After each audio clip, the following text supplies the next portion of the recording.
अजहर भाई, बात ये एक तो रोने धोने से कोई फर्क नहीं पड़ेगा, मुकाफात अमल है। देखे आज नवाज शरीफ सुरखरू हुए फिर रहे हैं, उनके भाई प्राइम मिनिस्टर है, उनकी बेटी चीफ मिनिस्टर है, वो खुद सितंबर में आराम से लंदन जाएंगे, इलाज कराएंगे, फिर वापस आएंगे। तो आपको लगता नहीं कहीं पे आपने नवाज शरीफ से, आबिद साहब की बात सुनकर मुझे लगा कहीं आपने नवाज शरीफ साहब से उनकी जो अहलिया थी कलसूम नवाज साहिबा से, उनके साथ ज्यादती की पाकिस्तान तहरीक इंसाफ ने, उनको जेलों में जो रखा ज्यादती की, जो बकौल पीएमएलएन के झूठे केस बनाए करप्शन के, वो ज्यादती की। तो आज इमरान साहब को वो भुगतना पड़ रहा है बकौल नून लीग के। आपको लगता नहीं मुकाफात अमल है जिससे इमरान साहब आपकी लीडरशिप गुजर रही है मेरे भाई? क्या आपको लगता नहीं है जो आप इस फरमा रहे हैं जिस तरह? अच्छा मैं पहले जरा ना मैं जरा पढ़ दूं फैज की ना। हम देखेंगे, लाजिम है कि हम देखेंगे वो दिन के जिसका वादा है, जो लोहे अजल में लिखा है, जब जुल्म और सितम के कोहे गरां रोटी की तरह उड़ जाएंगे हम महकूमों के पांव तले, जब धरती धड़ धड़केगी और अहले हुक्म के सर ऊपर। मैं आगे छोड़ रहा हूं, थर खल्के खुदा जो मैं, जी बिल्कुल बिल्कुल, जो मैं भी हूं और तू भी हूं। वो बातें बड़ी करना है आसान है, कभी दिल पे हाथ रख के कसम खा के देखे। मुझे तो अच्छी तरह याद है ना, नवाज शरीफ का कमरा आपने देखा नहीं था, वीआईपी बाथरूम के इंस्पेक्शन करने के लिए मरियम सफदर गई थी। मैं 26 चैलेंज कर रहा हूं, आ जाएं आके कमीशन बना लेते हैं, तय कर लेते हैं कि कौन सी सहूलतें नवाज शरीफ को, मरियम सफदर को। आप याद देखिए ना, आपको पता है खुर्शीद शाह साहब कहाँ रहते थे? वो तो अस्पताल में रहते थे। फरियाल तालपुर साहब कहाँ थी? वो अस्पताल थी। आपके सामने शहद की बोतलें और वो सारे। मैं उनकी तरफ नहीं जाना चाहूंगा, मैं तो सिर्फ बता रहा हूं ना, जो ये हमें बता रहे हैं ना मुकाफात अमल। कभी मुकाफात और नवाज शरीफ ने जेल काटी है 1.5 साल। ओह, कौन सी जेल काटी है सर? कौन सी जेल काटी है? मैं बताऊं आपको, वो डील के साथ इस मुल्क से गए और वो बड़ी वजाहत के साथ हर चीज़ें, ख्वाजा सब कुछ तो मान रहे हैं। अब क्या रह गया है? और वो डील के तहत पाकिस्तान में, और ये मैंने कहा था कि वो डील के तहत है, वजीर आजम नहीं बनेंगे, बनते वजीर आजम ना। और अब वजह क्या है? अब वो डील के तहत जब देखा कि हालात क्या हो रहे हैं, अब मुल्क से बाहर जा रहे हैं, तो ये कोई अनोखी चीज़ नहीं है हमारे लिए।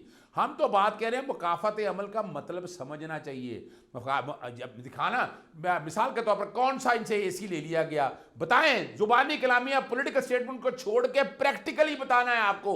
और ये मैं चैलेंज कर रहा हूं आपके चैनल के ऊपर, आ जाएं, एक कमीशन बना लेते हैं, आप भी आ जाएं, आप हेड करें उसको। आबिद शरीली होगा और मैं आऊंगा उसके अंदर। वो जाकर सारी चीजों का मुआयना करेगा कि माजी में नवाज शरीफ और इन कैदियों को क्या बदसलूकी की इनके साथ, और जिन्होंने की उनको उल्टा लटका दें कि जिन्होंने कहा है, चाहे वो कोई भी हो। ये करे ऐलान, आज ये ऐलान करें इस बात का कि मैं कह रहा हूं कि हम में से अगर किसी ने किया है तो उसको छोड़िएगा मत, उसको उसके मंतकी अंजाम तक कत्ल का पर्चा दर्ज कराएं। आप कराएं तो सही, कोई इब्तदा तो करें किस तरह। हम सीखना नहीं चाहते। मैं जो कह रहा हूं बड़ा अच्छा मौका था कि सीख जाएंगे, लेकिन हम क्या है, हम वो इंतकामी सियासत से बाहर नहीं आए, हम छांगा मांगा की सियासत से निकले। अजहर भाई एक बात बताएं, मुझे ये लग रहा है कि तहरीक इंसाफ, क्योंकि अब मेरी अर्ज सुने। अब मुझे लग रहा है कि क्योंकि आपको ना जलसे करने की परमिशन दी जा रही है, जलसे करने की परमिशन मिले भी तो इमरान खान रोक देते हैं, फेस सेविंग हो जाती है। हलीमा खान ग्रुप अलग बन चुका हुआ है, गंडापुर ग्रुप अलग बन चुका हुआ है, बुशरा बीबी ग्रुप अलग बन चुका हुआ है। इमरान खान के बाहर आने की कोई नजर नहीं आ रही है आप लोगों को। मुझे लगता है कि ये भी एक कंफ्यूजन है। और अब क्योंकि जैसे जरदारी साहब ने कहा था कि असल कैद तो शुरू होती है 1 साल के बाद, जब आपकी पेशियां खत्म हो जाती हैं, वकला का आना जाना कम हो जाता है, फिर आप है और कैद तनाही है, दीवारों से बातें करना अच्छा लगता है। तो अब ये इस मराइल से तो इमरान खान को शायद गुजरना पड़ेगा। और इससे पहले नवाज शरीफ भी गुजरे, इससे पहले जरदारी साहब भी गुजरे, तो ये भी गुजरे, तो ये भी गुजर रहे हैं। इसमें रोने धोने या प्रोटेस्ट करने की क्या बात है मेरे भाई? और दूसरी बात, आपने कहा था राज करेगी खल्के खुदा, वाह मजा आ गया। 2018 में तहरीक इंसाफ को जिन लोगों ने वोट दिया था वो यही था कि राज करेगी खल्के खुदा। हमें नहीं पता था कि राज करेंगे बाजवा साहब, राज करेगा जनरल फैज, उसको वोट दे रहे हैं। लेकिन चले बहरहाल आप कंटिन्यू कर रहे हैं। मुझे लगता है कि नवाज शरीफ क्योंकि जीतते हुए नजर आ रहे हैं, इमरान खान जेल में है, इसलिए भी आपको लग रही है बड़ी प्रॉब्लम। ये नून लीग ये समझती है शायद।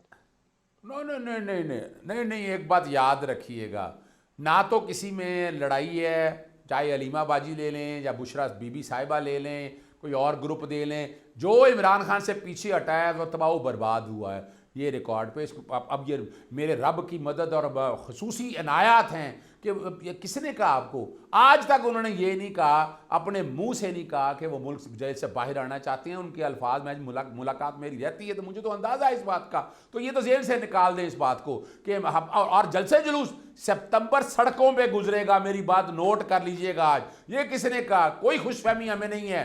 ہم 8 سپتمبر کا جلسہ بھرپور کر رہے ہیں, پورے پاکستان سے روکیں گے تو جگہ جگہ جلسے ہوں گے. 15 سپتمبر کا اعلان آلریڈی ہم لوگوں نے کر دیا ہے, لاہور میں مینار پاکستان کے اندر ہوگا, NOC کی درخواست دے دی ہے, اور اسی سپتمبر کے اندر انشاءاللہ العزیز ان کی اینٹ سے اینٹ بجائیں گے. اب پوائنٹ آ گیا آپ کا. NOC پہ یقین نہیں کرنا, ہم جو کچھ ہو رہا ہے, ہم جو بات کہہ رہے ہیں نا, اب ثابت کر کے دکھائیں گے اس سپتمبر میں. آپ مجھے خود بتائیں, تحریک لبیک پاکستان آئے, اس کو کچھ نہ کہ ہم اس کا سپورٹ کرتے ہیں. اب جماعت اسلامی ہے کچھ نہیں, اپنا ہمارے علماء حضرات اگر پہنچ جائیں وہ شرائع قائد شرائع اپنا کانسٹیٹیوشن ایونیو کے اوپر, اور ابھی آپ نے تاجروں نے دیکھے کتنی زبردست ہڑتال کی ہے, ان کے پاس ہے کیا؟ اب تیاری رکھیں آپ. اللہ اب خدا نہ خواستہ جو اب دن برے شروع ہو چکے ہوئے ہیں.